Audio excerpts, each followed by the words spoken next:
Welcome to About Mansfield. It is your audio newspaper. I'm Steve Casillo, broadcasting from the Sunmark Studios, along with the About Mansfield news team. Colleen Daniel, she's back home in Studio West. This is the July 1st, 2026, 326th edition. Coming up, it's Mansfield news, talk, and information.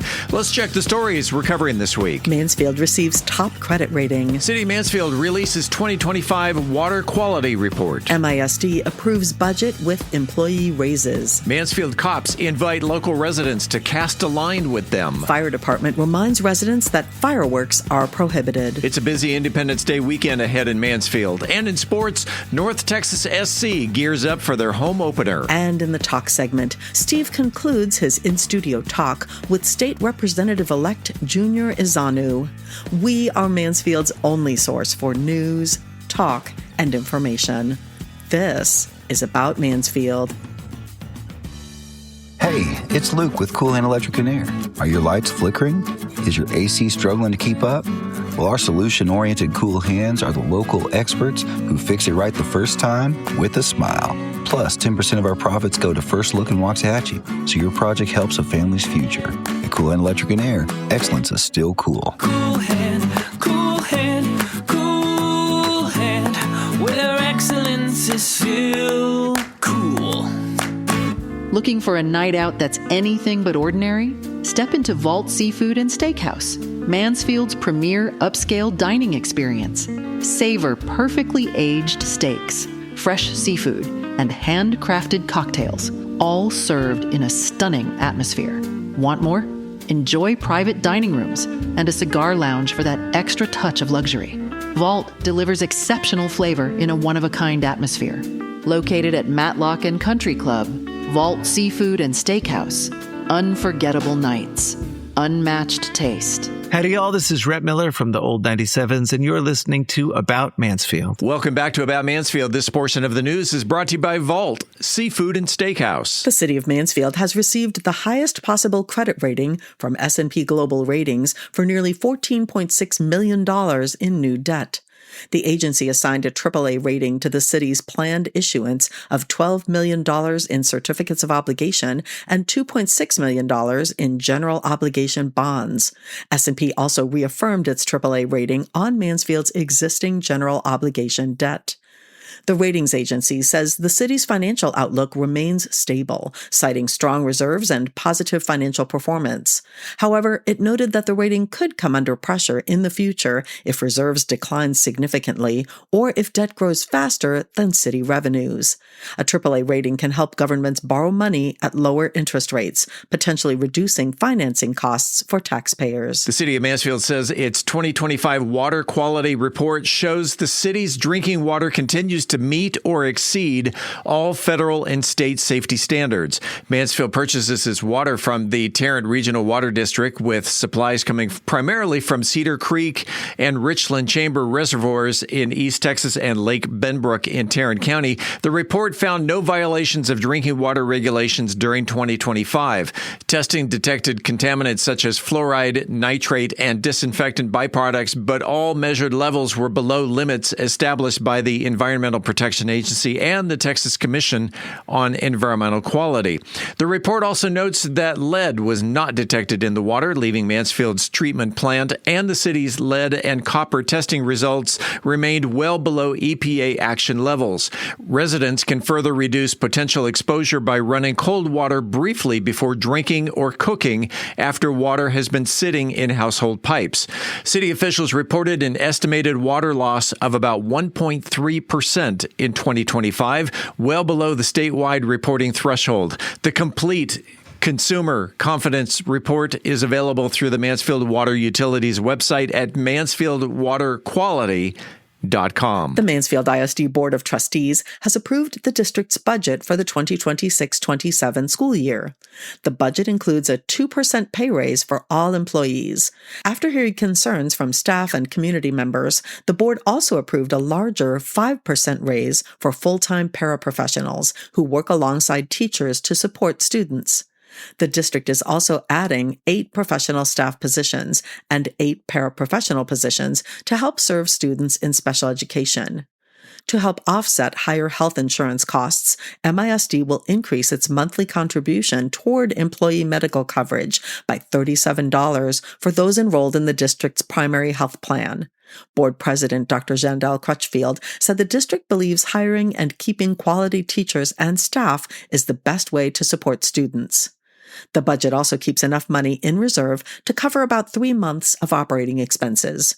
The school board is expected to set the district's property tax rates in August after updated property values are received. The Mansfield Police Department is inviting the community to its Casting with Cops event on Tuesday, July 7th from 9:30 to 11:30 in the morning at Rose Park. The event is free and it gives families a chance to meet with local police officers while spending the morning fishing together. Participants are encouraged to bring their own fishing poles if they have them, although a limited number of fishing supplies will also be available to borrow. The event is open to anglers of all experience levels. Again, that is Casting with Cops, Tuesday, July 7th, 9:30 in the morning at Rose Park. As Independence Day approaches, the city of Mansfield is reminding residents that fireworks are prohibited within city limits and within 5,000 feet of the city. City officials say illegal fireworks lead to a sharp increase in calls for service every year, with many complaints coming through 911. They say those calls can delay emergency responses to more serious incidents. Officials also cite the risks of fires, injuries, and property damage. Instead, residents are encouraged to attend Mansfield's public Independence Day celebration on July 2nd. The America 250 Drone and Fireworks Spectacular will feature a 12-minute drone show at dusk, followed immediately by a 22-minute fireworks display. The drone show will launch from the fields at Station 63, while the fireworks will be launched from Skinner Sports Complex. Public parking opens at Vernon Newsom Stadium at 5:30 p.m., offering a good view of the fireworks. Skinner Sports Complex will be closed to the public during the event. It is shaping up to be a busy holiday weekend for sports and entertainment fans right here in Mansfield. On Thursday, July 2nd, Mansfield Rocks returns 1 day before its usual July 3rd date. As we mentioned, a drone show will launch from the fields at Station 63, while fireworks will be launched from the Skinner Sports Complex. Friday, July 3rd, well, it may be an unusually quiet day in Mansfield as much of the region's attention shifts to Arlington, where the FIFA World Cup knockout stage continues with Australia taking on Egypt at Dallas Stadium, a marquee match that is expected to draw thousands of area fans. And then on Saturday, Colleen? July 4th, the spotlight returns to Mansfield as North Texas SC opens its home schedule at Mansfield Stadium. Steve will have more information on that event in sports. The Independence Day opener is expected to showcase the stadium while giving local soccer fans another chance to experience professional soccer in Mansfield. From music to the World Cup to a hometown soccer debut, it's a packed 3-day stretch for sports and entertainment across the area. North Texas SC gears up for the home opener in Mansfield. We'll talk about it because sports is next. Hungry for bold flavor and a good time? Head on over to El Primo's to enjoy sizzling fajitas and their signature blue margarita. Enjoy weekend live entertainment and let the kids run wild with an outdoor play area and arcade. Planning a party? Multiple private rooms are available, including the all-new Parrot's Nest to make your event a success. Food, fun, and flavor for the whole family at El Primo's. Visit elprimos.net and bring your appetite. Located at Matlock and Country Club.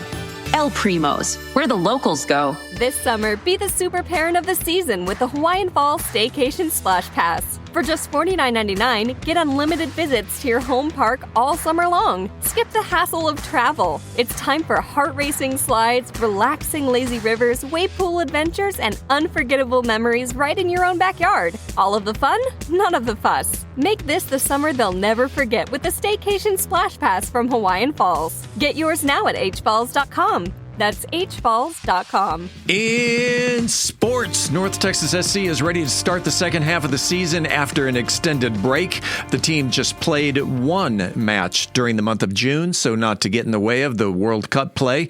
Saturday, North Texas SC makes their home debut at the new Mansfield Stadium with a 7:45 kickoff against St. Louis City 2. The club has played a road-heavy schedule so far, with 9 of its first 14 matches away from home. The second half of the season will look much different. North Texas opens a home-heavy stretch on Saturday at Mansfield Stadium. Over the final 14 games of the regular season, the club will play 9 matches at home and 5 on the road. A fireworks show is scheduled for after the game.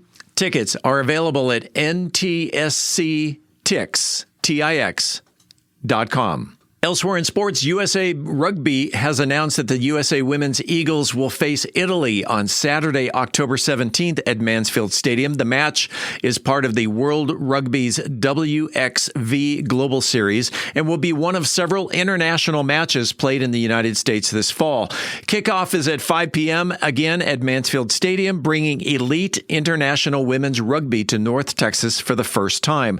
The United States and Italy last met during the 2023 WXV2 tournament in South Africa. The October match is part of a USA Rugby's ongoing efforts to grow the sport in the United States as the country prepares to host the Men's Rugby World Cup in 2031 and the Women's Rugby World Cup in 2033. City leaders say the event is another opportunity to showcase Mansfield as a destination for major sporting events. Stadium officials noted that hosting international rugby highlights the venue's ability to accommodate a wide variety of competitions beyond soccer and other traditional sports. And that, my friends, is a look at sports. This coming Saturday, July 4th, not only the 4th of July, not only Independence Day, it's National Sidewalk Egg Frying Day, that unofficial holiday where someone somewhere insists it's hot enough to cook breakfast on the pavement. Now, despite what cartoons have taught us, the average sidewalk usually does not get hot enough to safely fry an egg. It might slowly cook into something resembling a science experiment, but you're definitely not getting anything over easy. Still, it does remind us just how brutal Texas summers can be. If your steering wheel feels like it's fresh out of a blacksmith's forge, if your flip-flops stick to the driveway, if you're timing errands by distance between air conditioners, congratulations, it's officially egg frying on the sidewalk season. So celebrate responsibly. Skip the pavement omelet, drink plenty of water, and remember, if it's too hot for your bare feet, it's definitely too hot for your dog's paws.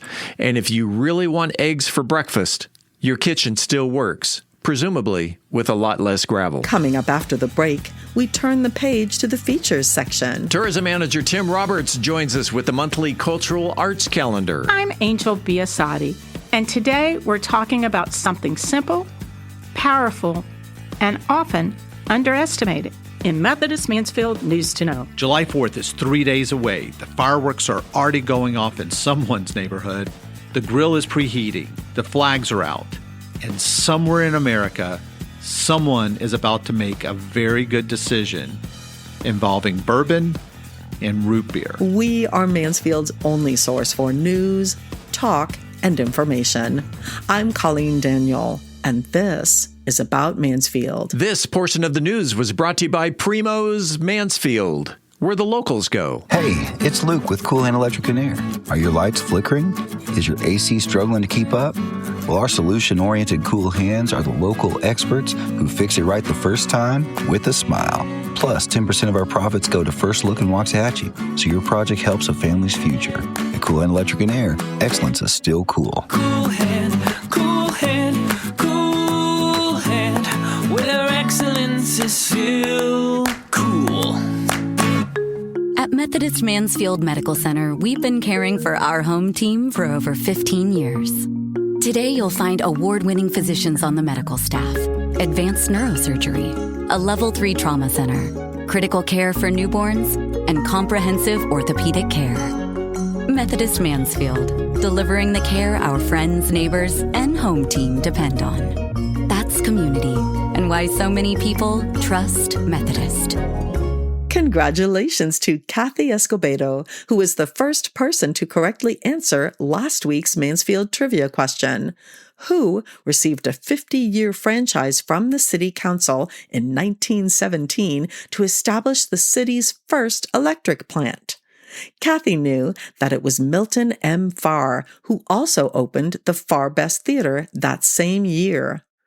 Looking for the weekly, highly coveted, wildly popular About Mansfield trivia question? You can find it every Wednesday on the About Mansfield Facebook page. So log on to Facebook right now and hit the About Mansfield News Talk page. As always, the first person to email the correct answer will win a $25 restaurant gift card, courtesy of Joe Jenkins Insurance. Good luck. Hi, this is Joe Jenkins with Joe Jenkins Farmers Insurance, specializing in auto, home, commercial, and life insurance. I was born and raised here in Mansfield, Texas. We're active in the community, and Mansfield's a town we really care about.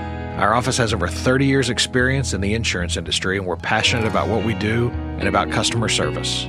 For a free quote, please visit our website at joejenkinsinsurance.com or give us a call at 817-472-6058. Once again, that website is joejenkinsinsurance.com. Hi, I'm Dan Hunt, president and co-owner of FC Dallas and North Texas SC, and you're listening to About Mansfield. Welcome back to About Mansfield, your audio newspaper.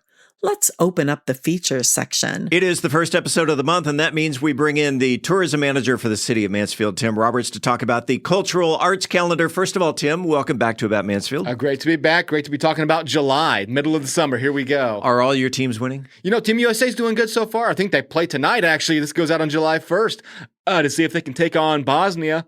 And I've become very partial to Japan, having them in town twice. Yes. So I've been thrilled with their success and just hope they keep on rolling as well. And how the Japan fans have just come to love barbecue. I mean, I already knew they did. I already knew that Texas barbecue is a phenomenon in Japan. It's funny, when I did some ads early on, when we first found out what teams are going to be in North Texas, we were getting comments on our Japan ad from people who were like, hey, I run a little Texas barbecue joint in Osaka. I know another guy who actually graduated from TCU and made his own taco truck back in Tokyo. Oh, wow. And I'm like, that's fantastic. The Texas-Japan cultural connection is going great so far. I think smoker sales are going to escalate in Japan in about a month. Get in on that. Start shipping them. Let's talk about the cultural arts calendar. We start off, we're rocking. Mansfield Rocks, the annual 4th of July extravaganza. This year, we're going bigger than ever. It's America 250. Got to go a little bit bigger. We're doing 2 different shows.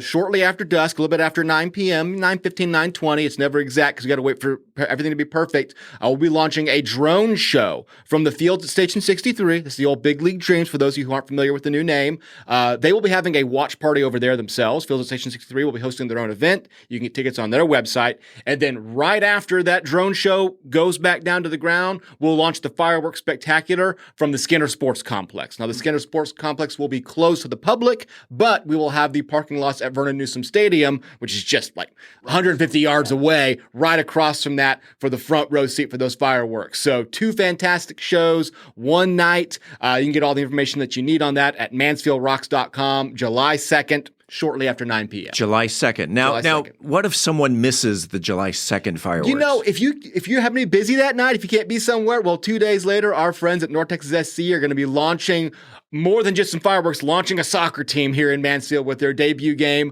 on July 4th at Texas Health Mansfield Stadium, followed by an Independence Day fireworks show. Tickets still available. So, yeah, forget if you miss them. If you want to see fireworks twice, see them on the 2nd, come right back on July 4th for North Texas SC's inaugural home game. And then we go from the 360 side of Mansfield to downtown, and we've got something going on at the Wallace Hall Art House. Yeah, just a reminder, we have our Freedom's Voice Gallery that is open at the Wallace Hall House. That'll be open until July 11th, so runs through the 4th of July holiday, through that full weekend, so be sure and come check that out. It's a fantastic exhibit, a lot of great art in there. One of my favorite events here in town, it happens at the Farr Best Theater, open mic. July 9th, open mic night, 7:30 p.m. Violins in Verse is the theme this month. Obviously, still come out and perform, but hip-hop violinist Tebe Zalonga will be out performing at this one. So it's really a full-fledged show this time, as well as getting to get up on stage and perform. So open mic night, Violins in Verse, come check that one out. The July 10th event sounds really interesting. Yes, the 48-hour Little Sparks Filmmakers Challenge. It's our second one this year, July 10th. It will launch that evening at the Wallace Hall House.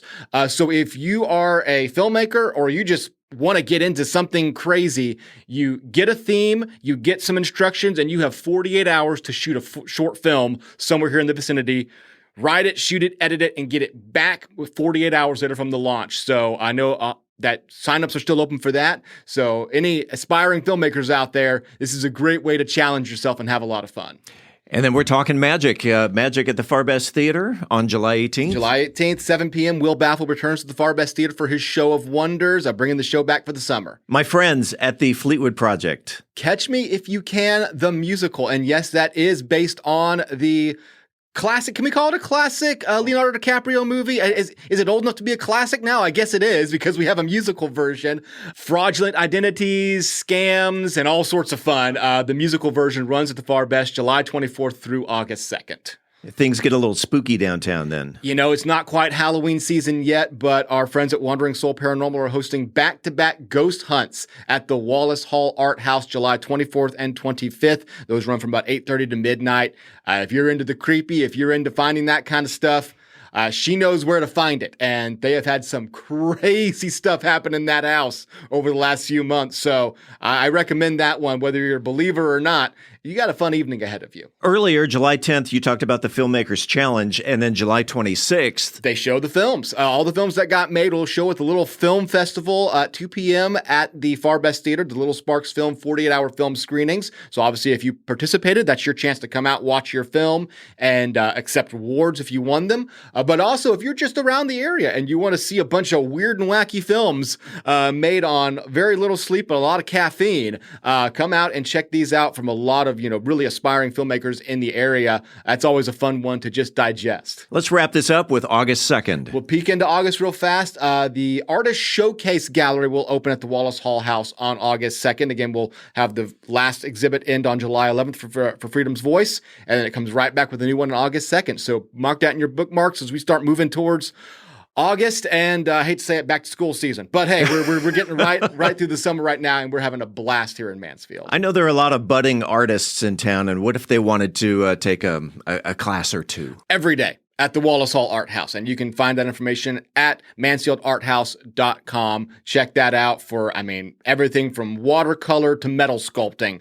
We've got it going on over there. That, my friends, is the Cultural Arts Calendar. That is Tim Roberts, the tourism manager for the city of Mansfield. Tim, go forth. We'll see you in a month. See you then. Angel Biasatti is here to talk about something simple, powerful, and often overlooked in Methodist Mansfield news to know. Angel? Kindness. Whether it's checking on a friend, holding the door open for someone, writing a thoughtful note, or helping a neighbor, small acts of kindness can have a meaningful impact not only on others, but on your own mental health. Research continues to show that kindness can reduce stress, improve mood, strengthen relationships, and even help decrease feelings of anxiety and depression. When we perform acts of kindness, our brains release chemicals like dopamine, serotonin, and oxytocin, sometimes called the feel-good chemicals, which can help create feelings of happiness, calmness, and connection. Kindness also reminds us that we're not alone. In a world that can sometimes feel fast-paced and stressful, simple human connection matters. A kind word, a smile, or a moment of compassion can completely change someone's day, and often our own as well. Mental health experts say acts of kindness can also help people feel a greater sense of purpose and belonging.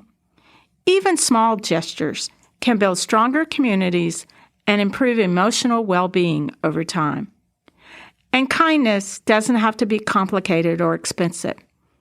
It can look like sending an encouraging text, thanking a healthcare worker, teacher, or nurse, volunteering in the community, complimenting someone, listening without judgment, offering patience during difficult moments. Sometimes the smallest acts leave the biggest impact. It's also important to remember that kindness includes being compassionate with ourselves, taking time to rest, setting healthy boundaries, asking for help, and speaking kindly to ourselves are all important parts of emotional wellness. As we care for others, we should also care for our own mental and emotional health. Today's reminder is simple. Kindness matters. Not only because it helps others, but but because it helps heal, strengthen, and connect all of us. Thank you for joining. Until next time, be kind to others, be kind to yourself, and take care. I'm Angel Biasatti reporting for About Mansfield podcast. Shaken or stirred, you know it's going to be good as Brian Certain serves up an Independence Day libation using bourbon and root beer in this week's Cocktail of the Week. Brian. Welcome to the Cocktail of the Week, brought to you always by Bourbon Gospel. I'm your host, Brian Certain, and we are officially in July. And July only has one theme. That theme, freedom on the rocks. It's about to be a road trip nostalgia, red, white, and boozy celebration, and the kind of Americana that makes you feel like a country song in the best possible way. We're starting with a drink that taps straight into a childhood memory, but upgrades it considerably. The root beer barrel bourbon float. Vanilla ice cream, good bourbon, and the best root beer you can find. That's it. That's the whole pitch. What are we going to need to make this incredible cocktail? You're going to need 2 ounces of bourbon, something smooth and caramel forward. Buffalo Trace would be my recommendation, and it's always a good one. 6 ounces of a premium root beer, Dublin, Sprecher, or any craft option you can find. 1 to 2 scoops of good vanilla ice cream, and here in Texas, you know that gotta mean Bluebell. Optional dash of Angostura bitters on the top, and then garnish. I cringe when I say this, but it does add to the mystique. It's a maraschino cherry, maybe the only time you'll ever hear me on this podcast talk about a maraschino cherry being a positive. And then, of course, you need a good straw, not the paper kind, the good kind. Glassware. I think a chilled pint glass or a classic float mug is going to be perfect for this. Then ice, we're going to skip it. The ice cream is going to do the work for us. So what are we going to do? How are we going to make this? So chill your glass in the freezer for at least 10 minutes before you build the cocktail. Add the bourbon to the chilled glass. Pour root beer slowly over the back of a spoon to preserve the carbonation. Add 1 or, let's go for it, 2 scoops of Bluebell vanilla ice cream. Optional dash of bitters over the foam for a grown-up edge. And then garnish with that aforementioned maraschino cringe cherry and that good straw. Serve immediately before the foam takes over. If we're going to make a mocktail version of it, what do? Leave out the bourbon. Leave out the bitters. Just do the root beer float. We're going to call it the barrel float. Again, same thing. Same build, same glass, same ugly cherry, excellent quality, arguably more nostalgic. The root beer float, or originally called a Black Cow, was invented in 1893 by Frank Weisner in Cripple Creek, Colorado. Legend has it he was inspired by the snow cap on Cow Mountain, reflecting in the moonlight, and decided to drop a scoop of ice cream into his root beer on a whim. Root beer has its colonial American roots, originally brewed from sassafras bark and rotating cask of herbs before commercial versions standardized the flavors in the late 1800s. Adding bourbon to the float is a thoroughly modern decision, but it honors both the spirit of caramel, vanilla, and a little spice and a little sweetness. Truly, it's America in a glass. 4th of July week, make it count. As always, I'm open to hear your take and your input. You can reach me at brian@bourbongospel.com. And until next week, as our American poet said, too much of anything is bad, but too much whiskey is barely enough. Reporting for the About Mansfield podcast, I'm Brian Certain. We're back in 60 seconds with the conclusion of Steve's in-studio talk with political consultant Junior Ezeonu. Imagine a city where innovation knows no bounds, where dreams take flight, and the future unfolds before your very eyes. Welcome to Mansfield, a beacon of growth and a testament to vision. In the heart of Mansfield, a remarkable transformation is underway. But it's not just about the physical landscape. It's about the spirit that drives us forward.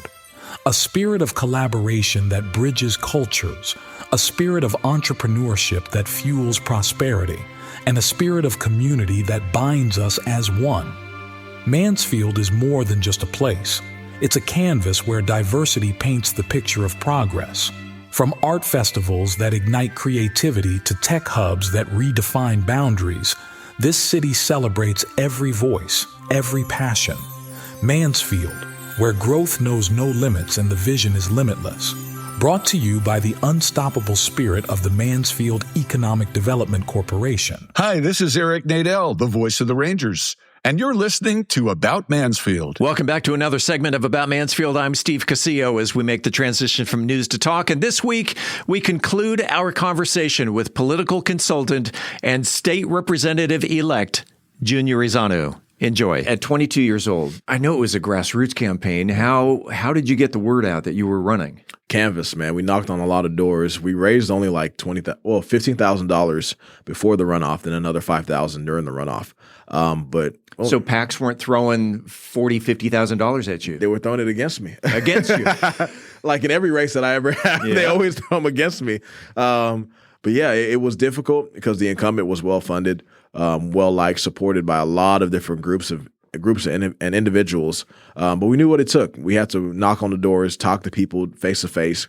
And I can't tell you the amount of voters that will come to the polls saying, we're only here because Junior knocked on our door. So many voters. Wow. Saying, hey, we won't give that young man a chance. We want our children to see that it's possible. What are you doing now? You had to resign from council to run for state rep. Yeah. You don't start your state rep until January. Yeah. What are you doing now?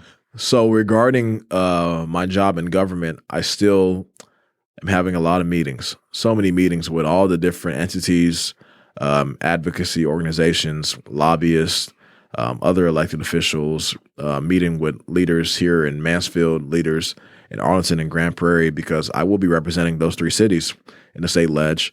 So just having all these meetings, just getting prepared, drinking from a fire hose, but I'm lucky because I can do it over the course of 8 months compared to my colleagues that get elected in November. And then just like that, boom, you're going down to Austin. Yep. So for me, it's been a blessing. It's been a big blessing. And I'm having fun doing that. Professionally, I work as a political consultant. So I work on campaigns all over the country, and I just enjoy doing that work and helping good people get elected. I also, just a shameless plug, I'm going to be having a candidate training in September. I think some date in September. Y'all will see the posts on social media soon. But this is free and open to everybody. It's a 2-day session from Saturday to Sunday, and we just try to inundate you with as much information and training as possible to prepare people to run for office. 2 of your school board members here in Mansfield ISD came to my training back in 2025. Okay. Jason Thomas and Anna Alicia Horn. Yeah. So they both came. Okay. And we love to help people. In these trainings, you're helping people figure out their why? No. You got to come with your why. Oh, okay. I always tell folks, before you run, you need to know why you want to run. Don't run just because, I just want it to be a stepping stone for whatever. No, that's not good enough for me. Don't come to me asking me to support you if you don't have your why. It's funny because you'll have people call you and ask you for endorsements. Like, why did you run? Well, I'm like, no, figure it out, then call me back. Don't ask me for an endorsement if you can't tell me why you're running. Right. Right. Like, I don't operate that way where it's just ego and legacy. That means nothing. Right. Why do you want to serve the people? Because in this role, you are a servant. You're not a king. You're not a dictator. You're not a prince or a princess. You are a servant. You're a public servant. This is public service. This is not personal aggrandizement. But too many people look at it that way. And that goes from municipal to county to state Every to level. National. You are a servant of the public. Yeah, that's how it should be. And yet, there are some people out there who feel that's not the case. There's a lot of people. Yeah. And this cuts across both political parties. I'm a proud progressive Democrat.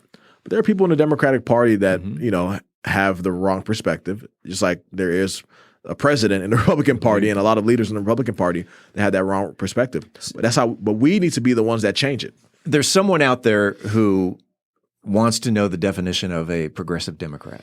So it's a different thing for different people. Yeah. Historically, I say historically, 10 years ago, not historically, most people that were in the Democratic Party stayed away from the progressive label because they felt like it was too radical and too far left. Because Bernie Sanders is the one that really co-opted the term and really brought the term to the forefront. And I'm a big Bernie Sanders Democrat. I'm not a socialist, but I love his heart for the people and the issues that he fights for. And so many of the issues that he fought for now are mainstream, like $15 minimum wage. Right. We passed it in Grand Prairie. But in Republican states like Missouri and Nebraska, they enacted a $15 minimum wage in January. So we're seeing it across the country.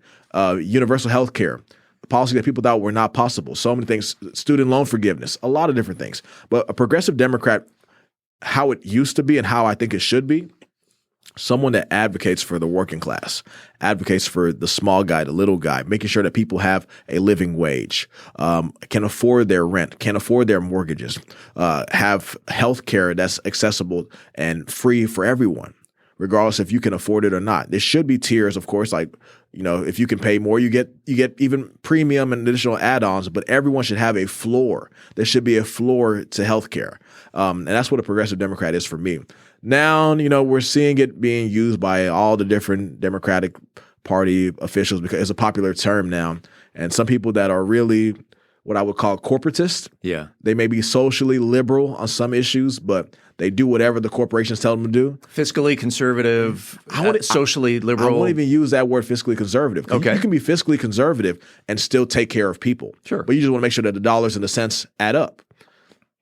There are people that are corporatists, meaning that whatever the corporations come and lobby them to do, but with their big campaign contributions and all the, industry buy-in, they'll be like, maybe I'm not going to push for that $12 minimum wage. Maybe we'll do $8 or $9. Maybe I'm not going to push for reform to how we deal with the pharmacy benefit managers because Big Pharma is in my ear telling me what's up. That's right. So that's what I'm saying. But some of those same people claim the progressive nomenclature now because it's popular. When you go into Austin in January, you going to be blazing a trail, or are you there to learn for the first year and then because I see you are definitely going to be a leader down there from the get-go, or are you going to sit back and watch and this is how it's done? When I first got elected to the city council, I had a meeting with the mayor, city manager, and the outgoing city manager, and the mayor asked me that same question. Yeah, and I told the mayor I have to come in to listen and learn. If I don't listen, I can't learn, and I can't serve the public like I should. Because there's many of y'all that have been serving way longer than I have, that have a lot of wisdom that you can impart upon me. But if I come in guns a-blazing thinking I know everything, I'm going to end up losing out on good relationships, one, but also knowledge that I can gain. It doesn't mean I'm not going to propose ideas that I think are good, but there's a respect that comes with doing the job and doing the people's work. So same thing with Austin. When I come in, I'm going to come in humble, willing to listen, willing to learn, knowing that I don't know everything. There's a lot that I don't know, but I do have good ideas that I will propose and bring to the forefront to be considered and hopefully enacted upon, if not this session, but next session. I think sometimes, especially for young people, we're just so ready to go and we're hungry and we're ambitious, which is a beautiful thing. But that has to be tempered with being able to work within the system that exists. Because you cannot improve or change a system if you don't know how to play by the rules that exist at the moment. Right. Revolutionaries still understand that in a revolution, there still has to be order. There can't just be chaos everywhere. If there's chaos everywhere, we all die. But you need some form of order to improve a system. When you were on the city council with Grand Prairie, starting at 22 through 27, what do you feel was your biggest impact on the council? Man, a couple things. Raising the minimum wage for all part-time and full-time city employees to $15 an hour and $17.82 an hour, respectively, was something that I was so passionate about, and I'm so proud we got done. Creating the Via Grand Prairie rideshare system that allows the residents to get around for $3 a ride was amazing because so many children and teenagers and elderly people are able to get around for $3 a ride. And if you're over the age of 60, $2 a ride. And not just for our city, college students from UTA and TCC get to ride to their schools for $3 a ride. Yeah. UTA, UTA is the number 2 most used location that has the most stops for Via and Grand Prairie. Because so many college students take it from their home in Grand Prairie to go to college. It's incredible. And I'm so proud that we did that. We had Via in Mansfield. Y'all had it temporarily. For a year. Yeah. And then it went away. I saw that the ridership in Mansfield just was not meeting what was necessary. But I hope y'all bring it back in the future. Because in Grand Prairie, VIA does 13,000 rides every month. Wow. Like it's serving a need, a real need. Yeah. For those that were in Mansfield that wanted to go to Arlington, you had to transfer then to an Arlington VIA, and and I think you had to take it to TCC and then transfer to same company, but a different van, because that's the van that services Arlington and same thing with Grand Prairie though. Outside of UTA, TCC, and some of the other regional stops, you have to do this. You have to transfer, and that's one thing I was telling the mayor and some of the other mayors. We need to work with COG to create some form of system where we connect Arlington, Grand Prairie, and Mansfield. These three cities that are literally touching, and have our residents go over the city lines daily, multiple times a day. They should be able to move around easily. Now, again, someone's out there going, what the hell is COG? It's really NCT-COG. Gotcha. But North Central Texas Council of Governments. So it's like 10 or 15 counties in North Texas that are all part of this Council of Governments. Okay. If I hear acronyms or initials, I'll call you on it. Thank you for doing that. Yeah, absolutely. Because somebody out there will be asking, what exactly is COG? Yeah. That's right. What are some other issues you're looking at when you go into to Austin? Oh, man, I'm excited, man. That's a great question. Yes, Appreciate that's it. why I'm the host. Steve, you do a good job. Thank you. So let's talk about public ed. We saw last year that the state legislature and the governor passed a private school voucher bill that's going to take $10,000. Well, that's going to give $10,000 to every family, every student that qualifies for the program for now, at least, to allow them to go to private schools. I'm very much so against this because it's a long-term plan to defund public education by siphoning away funds from our public schools. And also 80% of the people that use this money and put their kids through these schools already had their schools in private schools. Yeah. It's just benefiting rich families. It's a rich family subsidy. It's not helping school choice. This is what people call vouchers. It's what they call vouchers. Yep. So it's not about school choice. It's just a handout to wealthy families. That's all it is. So I'm very much so against that. I really believe that we need to increase public education funding. The per pupil allotment in Texas is $6,400 per student. That's in a public school. But at the same time, you're going to do a $10,000 voucher program. I was going to say $10,000 for the vouchers, but only $6,000 for public. It's crazy. Yeah. Keep in mind, my brother, that the average per pupil allotment across the country, the median per pupil allotment across the country is $10,000. So my thing is, let's raise the per pupil allotment in Texas to the national average. Let's just meet the national average, which is $10,000, which is the same thing y'all are already giving the private schools. For the voucher program. Junior, that sounds very radical. It sounds very rational. I would say it sounds very rational. Whatever we're going to do for the private schools, do the same thing for the public schools. I mean, the public tax dollars are supposed to subsidize what? The public schools, not private schools that are unaccountable to the public, that can reject students for any reason. They don't have to provide the necessary accommodations for students that are physically or mentally disabled. Like, come on, let's just be fair. So that's one aspect. Obviously, increasing teacher pay is very important to me, and not tying teacher pay increases to student performance. Because the student performance thing is where they only look at their test scores, and some students are just aren't good test takers. That's not a good way to measure intelligence or learning. What we need to do is support teachers to teach kids how to think, how to understand and comprehend. We need to teach for thinking and comprehension, understanding and comprehension, not just to pass an exam that they'll never need in the future. Teaching for the test is not helping students learn. It's just helping them become robots that think this way. Next one is housing. Across the DFW, man, it's crazy. It's crazy with the homeownership difficulties and just the housing shortage that we are having. Affordable housing? Affordable housing shortage. Yes. Yeah, we have a lot of homes being built, just homes that are being built for people that are coming from California. Wait. I'm just going to be real. I'm going to be real. I love the people that are coming in from California. That hurt. But Steve, you're from California? 44 years, man. Man, 44. Man, you were the first wave. I'm talking about the people that have come in the last five years. No, I started the problem. Exactly. Yes. But when you came, it was still affordable. But no, seriously, right? The average house that's selling in Tarrant County is going for $450,000. Yes, it is. For you to qualify for that house, you have to be making on average $120,000 to $150,000 a year without debt. That's without any debt. And you think that okay, $450, that's not bad, but when you put in property tax, exactly, that you get hit with that bill.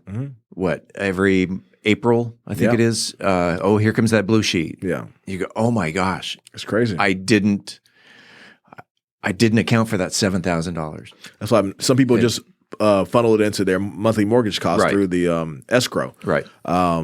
But even what was I going to say? The insurance issues. People aren't looking at this. Homeowner insurance is going to be the next issue for not just the people living right now, for the next generation of homeowners.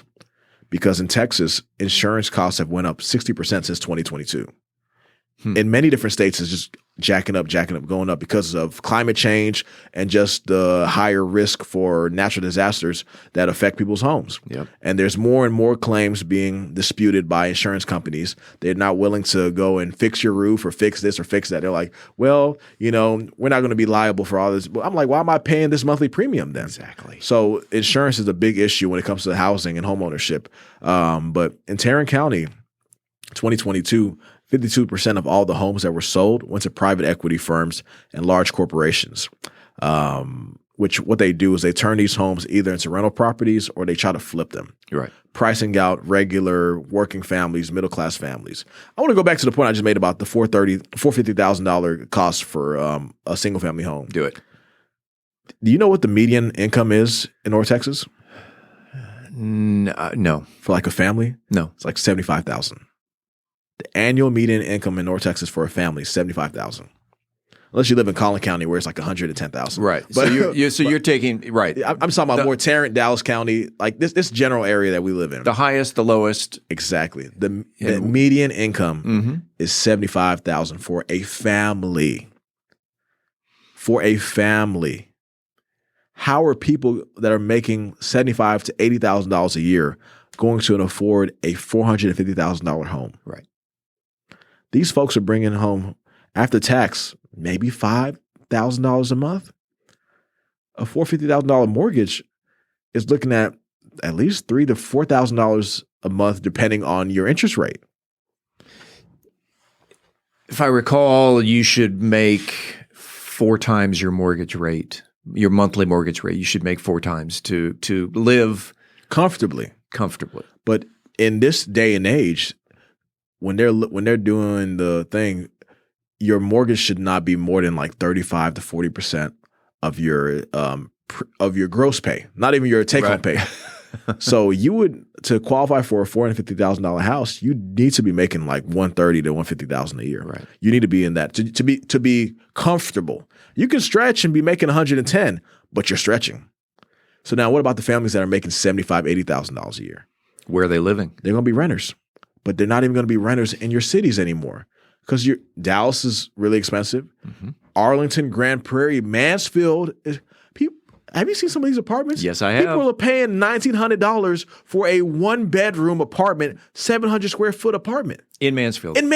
Yes, in a suburb, which is a great city. Love Mansfield.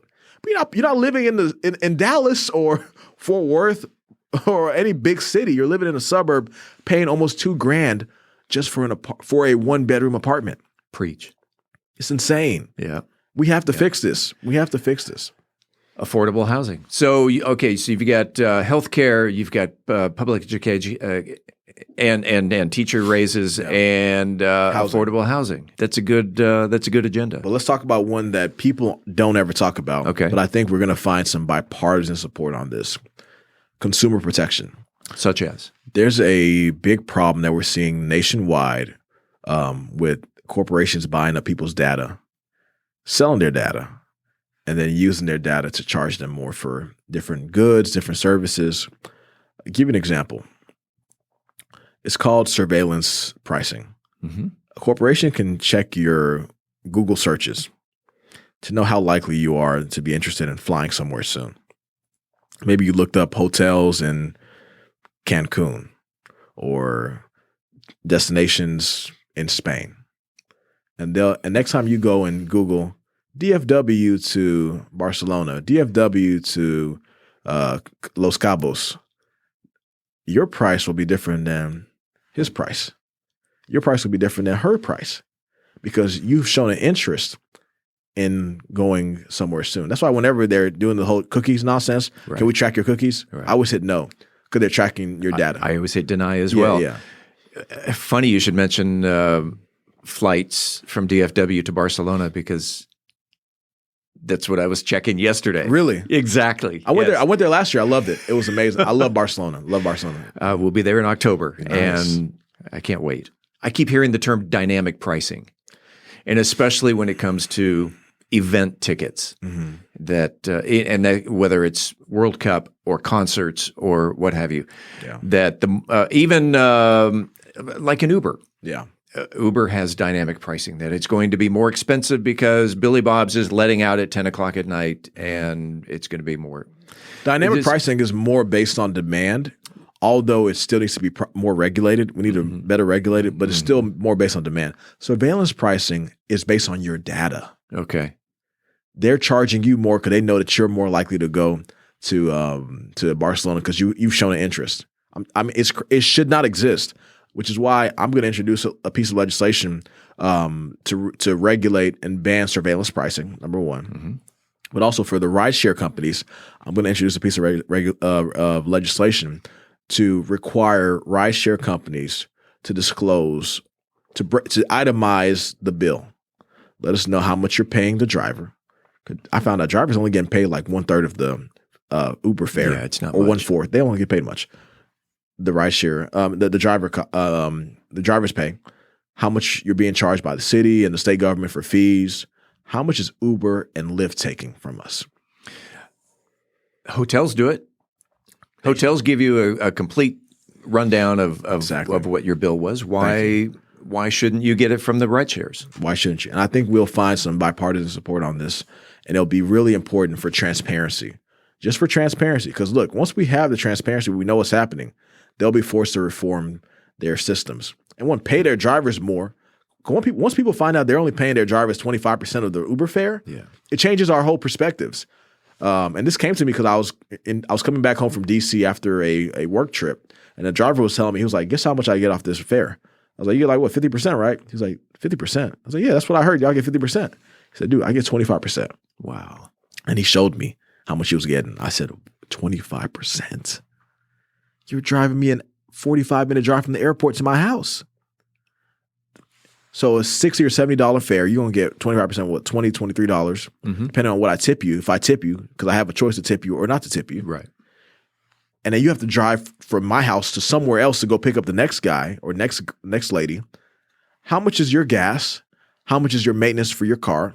How much is you're paying for so many different things and barely making it by. It's crazy. It shouldn't be like this. It's a tough job. It is. It's very difficult. And I don't think most of us that just, when we land in our destination and call the Uber understand, how difficult that job is.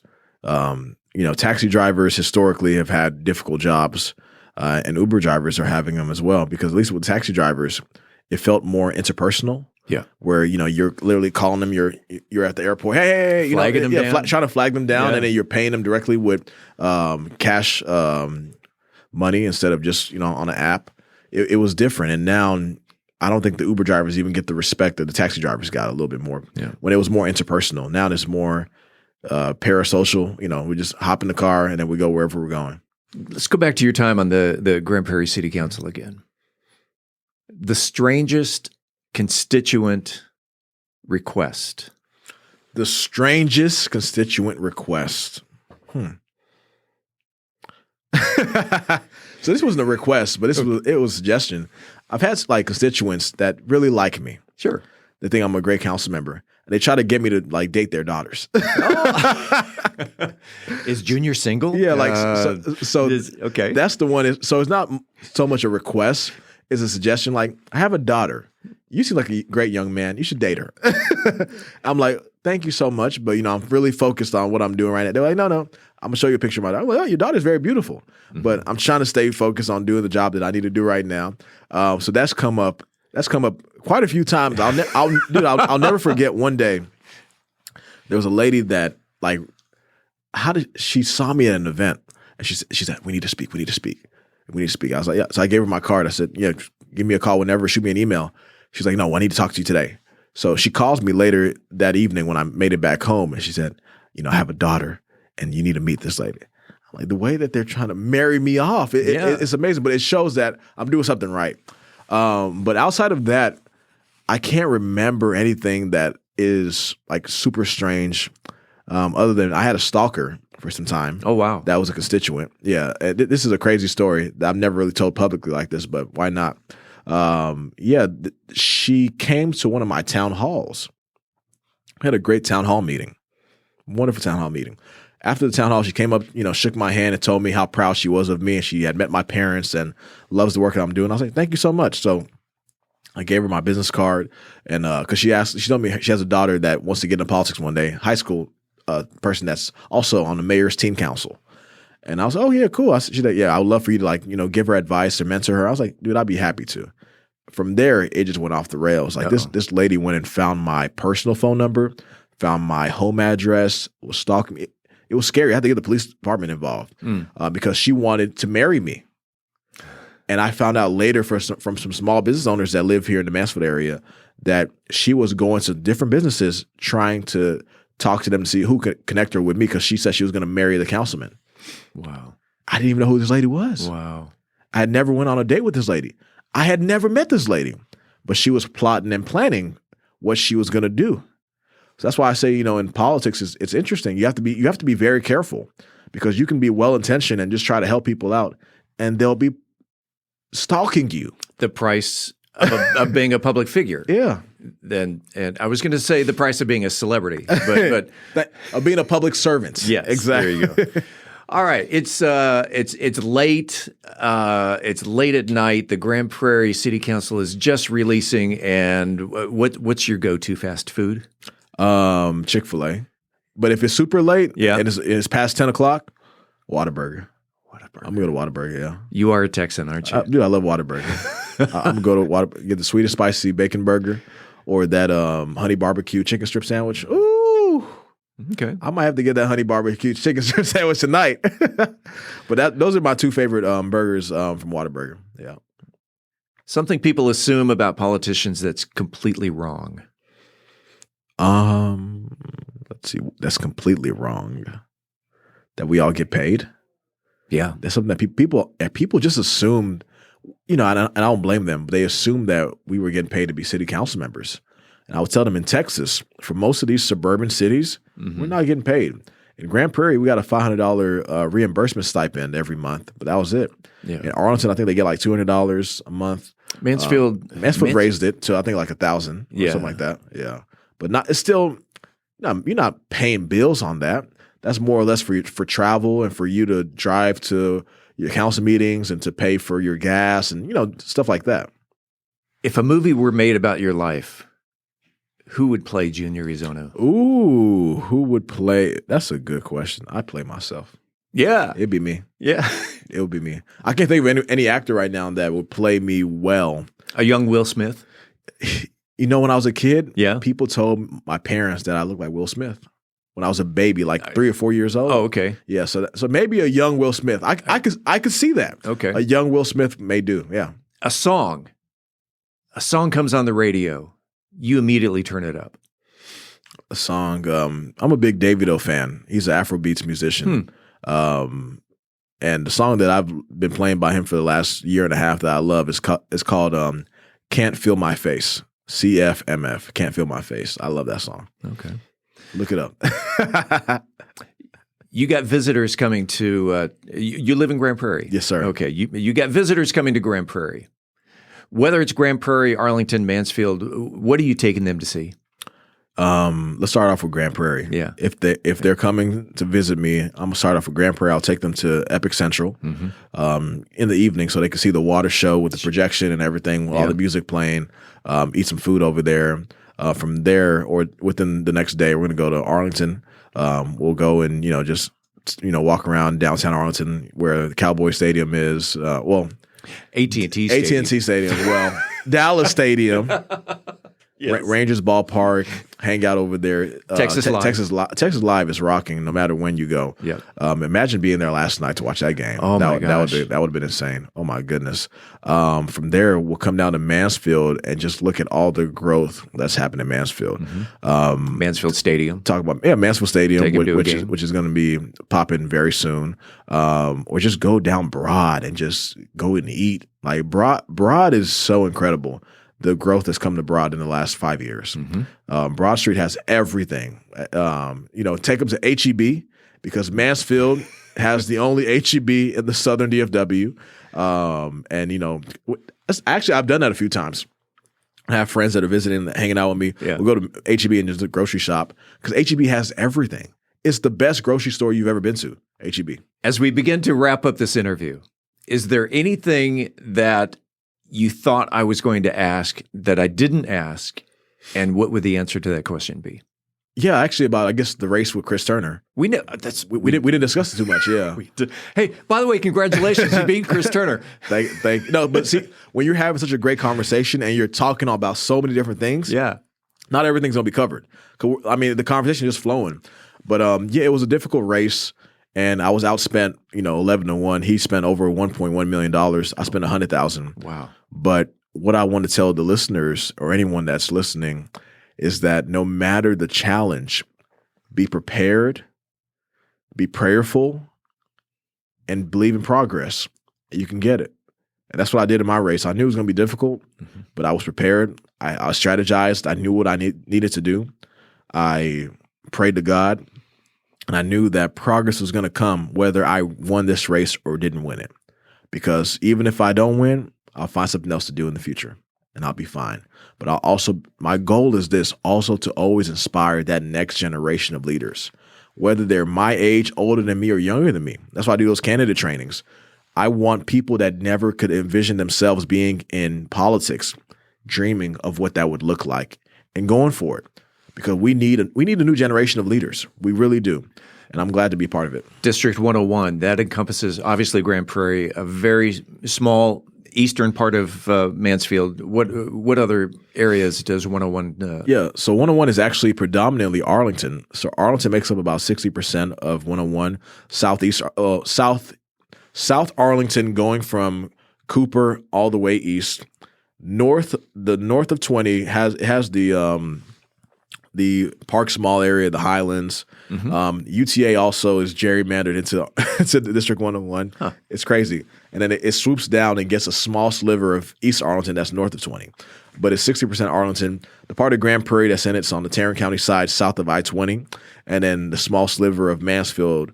Everything from Daymeyer Road all the way to Holland. That's it. Yeah. So it's a few thousand people. But nonetheless, you are a representative of Mansfield. Exactly. I am, yes, sir. A proud one.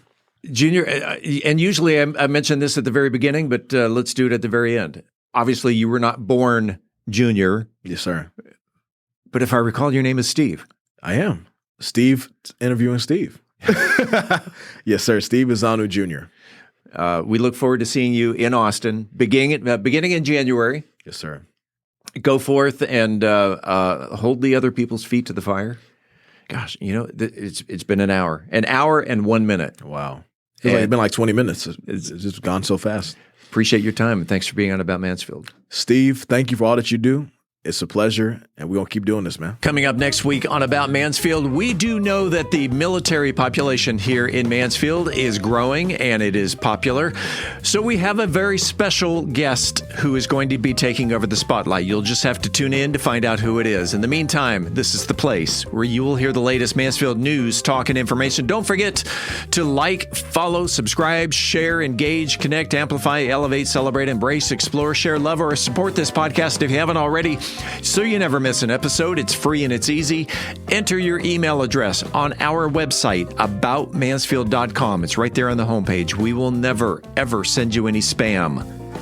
We promise. About Mansfield is recorded at Podcast Mansfield Recording Studio. Hosts, Steve Casillo and Colleen Daniel. Moment with the Mayor, Michael Evans. Methodist Mansfield News to Know, Angel Biasatti. Cultural Arts Calendar, Tim Roberts. Cocktail of the Week, Brian Certain. Mansfield Military Moment, Nike Harrison.